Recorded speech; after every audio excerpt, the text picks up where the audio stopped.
Akamwambia unasikia kizunguzungu au ni kiburi? Akazidi kumuongeza kumpiga, akadondoka chini. Akamwambia kama ni kufa we kufa. Kifo cha mwanafunzi wa shule ya sekondari Makongoro mwenye miaka 23 kimeibua maswali mengi katika jamii hapa wilayani Bunda mkoani Mara, huku familia ikiingia katika majonzi mapya baada ya kumpoteza Peter Malile. Baba alivyofika akahojiwa kwamba huyu ni nani yako? Ni kijana wangu. Ni kijana wako wangapi wa mwisho? Baba akamwambia mbona mnanioji maswali mengi? Kama ameshakufa niambieni. Wakamwambia ndio amekufa. Peter ambaye alikuwa mwanafunzi wa shule ya sekondari Makongoro alifariki dunia baada ya kudaiwa kupigwa na walimu kufuatia kosa la kufanya vibaya katika mtihani wa majaribio wa shule. Akampigia kwamba fulani, tulikuwa na adhabu shuleni, tumechapwa na walimu, ila yeye wakati anachapwa alisema anajisikia vibaya, akadondoka chini, akawa amezimia. Kwa maelezo tuliopewa kwamba alimwagiwa maji, baadaye walimu akamwambia mbebeni mpeleke bwenini. Kwa hiyo wakati alipelekwa bwenini akupata huduma mapema. Wanafunzi tena wamekuja baadaye ndo wakamkuta kule bwenini, wanasema akawa anakakamaa miguu anainyosha. Wakasema wakipeleka taarifa kwa walimu kwamba wampeleke hospitali ni wazembe, wakambeba wao make zahanati iko karibu, wakampeleka zahanati. Lakini nyuma ya kifo hiki kuna familia ambayo ilikuwa imepita katika kipindi kigumu cha majonzi na sasa imejikuta ikikabiliana na pigo jingine ambalo limewaacha ndugu na jamaa katika maswali mazito. Familia tuna maumivu makali, maana wifi yetu mwenyewe amefariki tarehe 22, tukampumzisha tarehe 24 mwezi wa 4 mwaka huu. Kwa hiyo hata miezi mitatu ilikuwa bado tena tumekutana na majonzi mengine. Yeye baada ya mama yake kufariki alikata tamaa kurudi shuleni. Inabidi tumkalize, tumuombe, tumbembeleze. Akawa anasema haoni hata haja ya kuendelea na kusoma. Alikuwa akisoma ajamsaidia mama yake. Kwa mujibu wa ndugu wa marehemu, familia imekuwa ikipitia wakati mgumu tangu mama mzazi wa Peter alipofariki dunia. Ndugu hao wanaeleza kuwa kifo cha Peter kimeongeza maumivu makubwa ndani ya familia, huku akitaka ukweli wa kile kilichotokea kabla ya kifo chake ujulikane. Akaniambia kwamba huyu mtoto wamemleta humu, lakini mapigo yake yalikuwa chini, lakini tumehangaika naye katika uwezo wetu, imeshindikana. Mimi nikamwambia aje, kwa hiyo amekufa. Eti amekufa. Basi baada ya kutoka hapo kaenda shuleni. Kafika pale shuleni kakuta diwani yuko pale anaongea na wanafunzi. Ofisa upelelezi akaja hapo na mkuu wa wilaya akaja hapo. Tukaelezana, akatueleza kwamba sasa kama ni hivyo taratibu mtakuja kesho asubuhi kwenye saa 3, yani leo. Basi tukafika pale, kaenda pale shuleni, kaongea na ofisa upelelezi, akatueleza kwamba hakuna haja ya kwenda hapo shuleni, mwendeni kule wapi? Mochwari.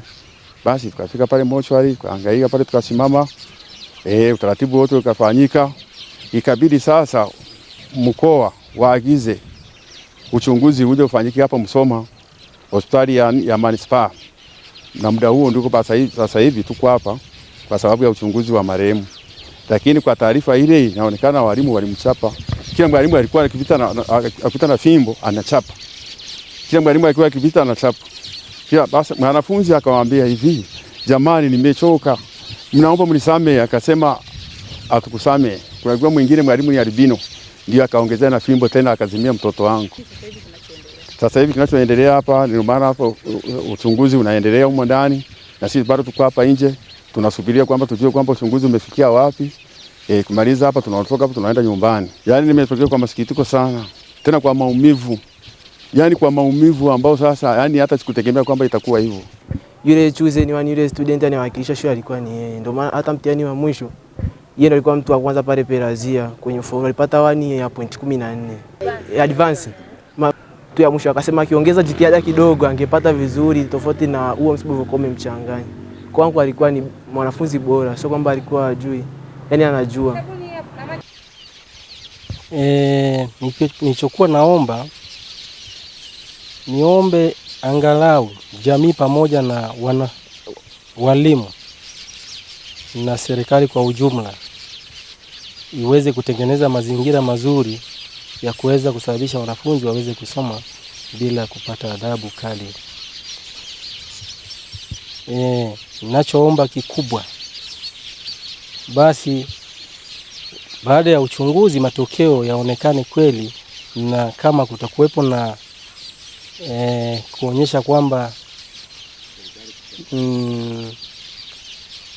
ni shambulio limetokea, basi sheria ifuate utaratibu wake. Akizungumza kwa njia ya simu, kamanda wa polisi mkoa wa Mara SACP Pius Rutumo amethibitisha kutokea kwa tukio hilo, na hapa anasema pia anaadhibiwa kwa kuchapa viboko na walimu wake.